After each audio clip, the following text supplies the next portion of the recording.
Hi, I'm Virginia and welcome to this course, which is the Beginner's Guide to SEO for Medical Writers. Here's what you will learn, and there's a resource pack that you can download under this video.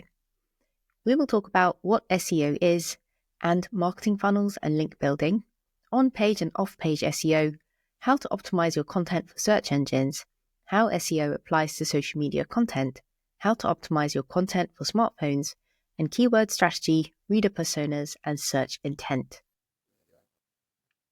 If you have a question at any time, click on Discussions and then create a new post. I'll usually answer within 48 hours. So what is SEO? SEO stands for Search Engine Optimization. It involves using keywords and organizing information so search engines can find it easily and serve it to people who are looking for it when they're searching for something online. So what is a search engine? It's a website like google.com or a social media platform where people enter keywords to find content that you either have written or maybe you've created a video or some kind of visual post like an infographic. These social media platforms include YouTube, Reddit, TikTok, and soon Instagram. So there is a big move towards making social media platforms and places where people spend a lot of time into searchable, organized content. So in 2024, I was invited as a subject matter expert on healthcare SEO for the RFs blog, and RFs is a huge resource for SEO, and you can read that blog in the link under this video. When it comes to writing health information online, it's important to keep in mind that people will really trust it because it's something that's available to them all the time, and when it's on Google or it's somewhere on social media, then they can access it and they can act on that information. So it's important to have some kind of disclaimer on your work. And I like this help page on Google, which explains when to consult a healthcare professional. So it says, important, health information on Google isn't medical advice. If you have a medical concern, make sure to contact a healthcare provider. If you think you may have a medical emergency, immediately call your doctor or your local emergency number. You can click to read this in full at the link under this video. So SEO is about helping search engines help people. So when you write for a website or social media channel, it needs to benefit the audience in some way. So you may be educating them on something or signposting them to somewhere they should go for help. SEO is also about helping search engines understand what you've created and present it to people who will find it helpful. So I want to take a look at something called Maslow's hierarchy of SEO needs. So at the very bottom, you've got the essential things that you need to make sure that your content is search engine optimized. And when I talk about content, I'm talking about anything that you write, anything that could be in a script for a video, or anything that could be on an image, for example. Now, the more layers you meet on this pyramid, the more competitive your health information will be. And this means that people are more likely to find your information than other people's information. And that's what we want. We want people to find trusted health information. So at the very bottom, you've got crawl accessibility. So engines can reach and index your content. This means that you've organized it in a way so that it makes sense. So for example, you've got headings. So H1, H2, and H3 headings. And I talk more about headings and the structure of health information and written content in the Medical Copywriters for Beginners course. The next level is compelling content. So are you actually answering the question that the person has searched for?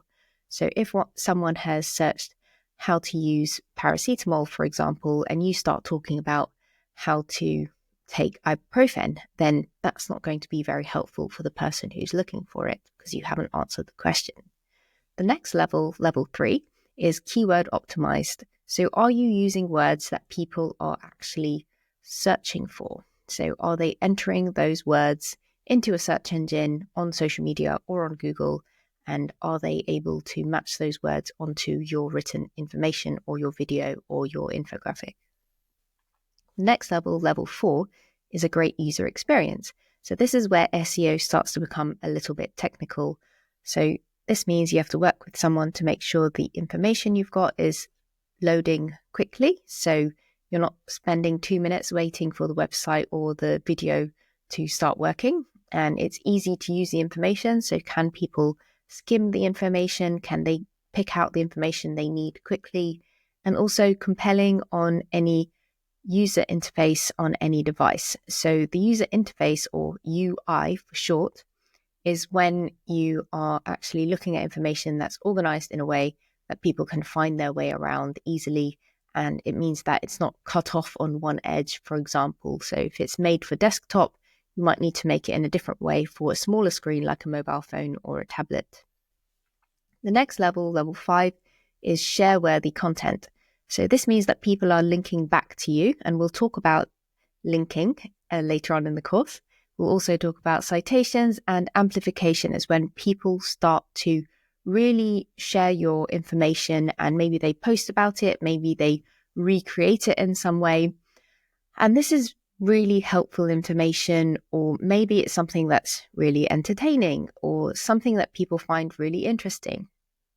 So share-worthy content is towards the top of the pyramid for that reason. It's giving you reach. It's giving you a platform that people can spread the word about you rather than you just doing it yourself. The next level is a title, URL, and description. And this can help draw click-through rates and higher positioning in rankings. So click-through rate, or CTR, is when people see all of the available information on the search engine results page or the SERP, and then they choose yours over the other ones. And then lots of people are clicking on it. And this means that lots of people are likely to find it helpful, and it keeps increasing the likelihood that you will be one of the top of the search engine results. And you need to make sure that your title, URL, and description of your content all match up, so they're all saying the same thing. And then at the very top of the pyramid, you've got snippets or schema markups to stand out in search engine results pages, also known as SERP, S-E-R-P. And schema markup is when you are tagging the actual text to say what it means. And you might be tagging even sources. So maybe you have citations and links to other high authority pages. And the snippet is when your information is selected as the answer to a question. So what is a snippet? So your writing might appear in a snippet on Google or on the first page of results on social media. And this is when you search for a question and it brings up the most relevant answer at the very top of the search results. And then there's also snippets in the people also ask questions. So even though you're not the main search answer, you might be a related search answer. So let's look at some examples. So in this example, we've got, why is the sky blue? So at the very top, you've got the answer at number 1, which has been highlighted. And it says blue is scattered more than other colors because it travels as shorter, smaller waves. Now, what's interesting about this answer is that it's within the first 2 sentences, and also it comes from an authoritative source, so a .gov website. So you can see that at number 2. And then at number 3, you've also got people also ask. So you've got similar questions. So what is the real color of the sky, or why is the ocean blue? And then at number 4, you can see that you can click to understand what a Google snippet is. So you can go and try that out. You've also got some related images as well on the side. So here are some examples of the people also ask section. So at number 1, it says, what is the real color of the sky? And then at number 2, you've got the answer, which is highlighted for you, bluish purple. And then you've got the authority, the source, which is at BBC Sky at Night magazine. So it's a publication. Then you've got, why is the ocean blue at number 4, which is another question. And these are all drop-down accordion style questions. And it's got, at number 5, the answer is because water absorbs colors in the red part of the light spectrum. And then at number 6, you've got the authority. Again, it's a .gov website. So SEO is also about smartphone-friendly content. So most people use a smartphone or mobile device to search on Google or social media. And you've got lots of apps now that people have on their phones. This means that you need to think about what your writing will look like on a small screen. And you want to keep paragraphs short and use clear headings and bullet points to make it easy to read. And as you could see from the snippet, the shorter your answer is and the more straight to the point it is, more likely it will be something that will be shown first to people so they can get the answer quickly. And if you're known for giving people the answer quickly, then they will expect that standard from your content, and then that's how you become an authority in that health topic. So keep this in mind. There are no shortcuts to SEO. It takes time to write something that is easy to read and helpful, and you need to keep your writing updated.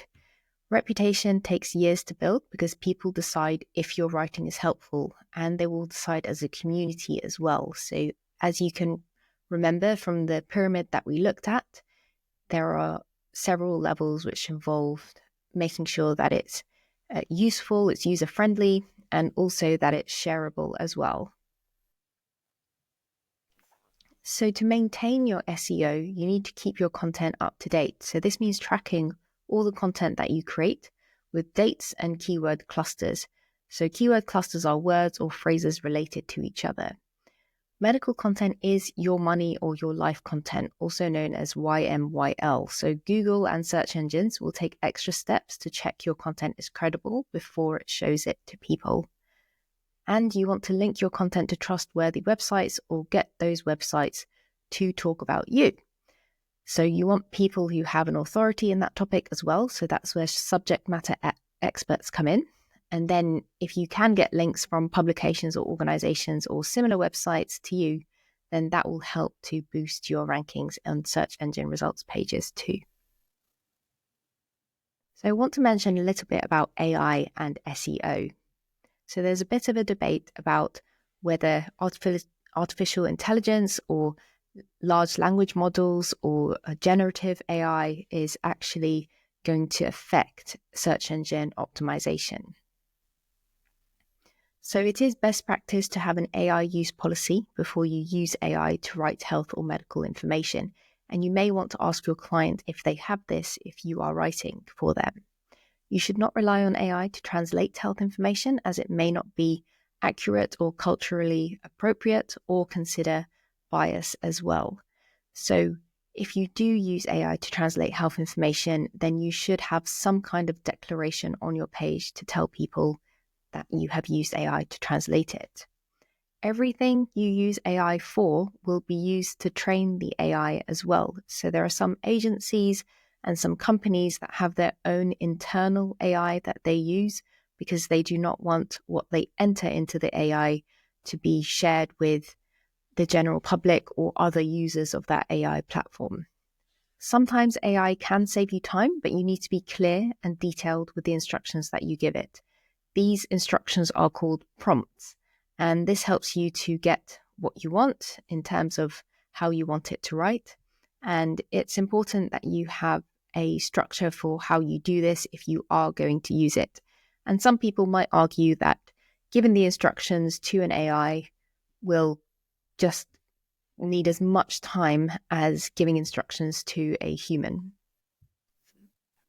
So if you do use AI, as I've mentioned before, with the translations, you must state on the content that you use AI so the audience knows, especially if you used it to generate a large proportion of the content, whether it's translated or not.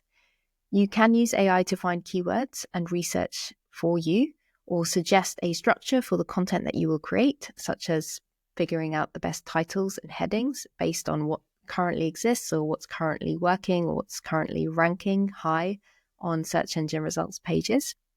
And remember, you are the medical writer and expert, and you will need to follow guidelines about appropriate use of AI and also ethical use of AI as well. So never enter confidential or proprietary information, which is intellectual property that you do not own, into AI models, especially public AI models. And check the date of the data set that the AI uses, because if AI is using old data, then your information may not be up to date.